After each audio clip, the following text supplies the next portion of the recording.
प्यारे बच्चों, तो आज हम पढ़ने जा रहे हैं आपकी पाठ्य पुस्तक का 9वां अध्याय, जिसका शीर्षक है कोयल। यह जो कविता है यह सुमित्रा कुमारी चौहान जी द्वारा लिखी गई है, जो कि हिंदी के बहुत ही प्रसिद्ध जो है कवित्री है, रचनाकार हैं। तो आइए इस कविता को हम पढ़ते हैं। काली काली कोयल है पर कितनी मीठी बोली है, इसने ही तो कूक कूक कर आमों में मिश्री घोली है। यही आम जो अभी लगे हैं खट्टे खट्टे हरे हरे, कोयल कूकेगी हो जाएंगे पीले रस भरे भरे।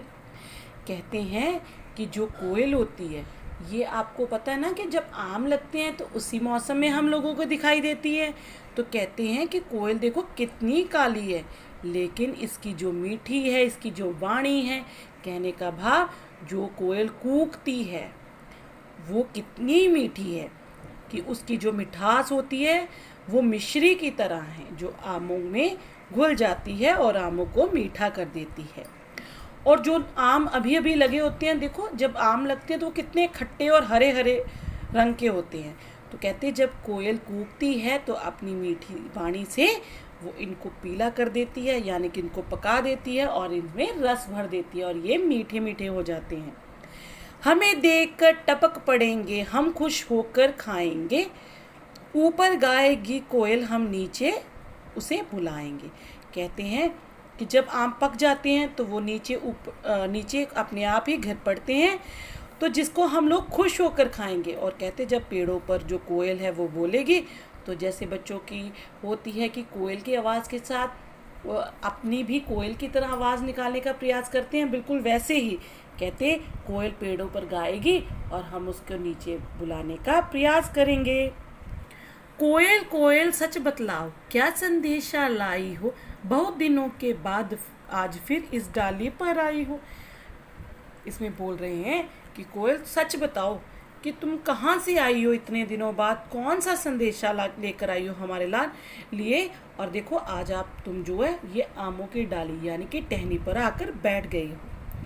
क्या गाती हो, किसे बुलाती, कह दो कोयल रानी, प्यासी धरती देख मांगती, क्या मेघों से पानी। कहती कि कोयल बताओ तुम क्या गा रही हो, किसको बुला रही हो तुम, क्या ये धरती जो सूखी है इसको देखकर तुम मेघों यानी कि बादलों से पानी मांग रही हो, यानी कि तुम चाहती हो कि ये धरती जो सूख पड़ी है मेघ वर्षा करके जो धरती है उसको फिर से हरा भरा कर दे। अथवा कड़ी धूप में हमको दुखी देख घबराती हो, शीतल छाया भेजो यह बादलों से कहने जाती हो। इसमें बच्चा बोल रहा है कि कोयल रानी तुम इतने दिन जो यहाँ से गायब रहती हो, यानी कि हमें जो दिखाई नहीं देती, क्या तुम ये जो धूप पड़ रही है, गर्मी है, इसके दिनों में तुम घबरा जाती हो हमें दुखी देखकर, और तुम क्या बादलों के पास जाती हो उनको संदेशा देने कि इनको जो शीतल छाया यानी कि इनको जो ठंडी छाया है जो प्रदान करो। इस सारी कविता में कोयल के बारे में ही बात की गई है कि कोयल जो है वो हमें गर्मियों के यानी जब आमों का महीना होता है, जब पेड़ों पे आम लगते हैं तब हमें दिखाई देती है। देखने में तो बिल्कुल काली होती है, लेकिन इसकी मीठी बहुत बाणी मीठी होती है। धन्यवाद।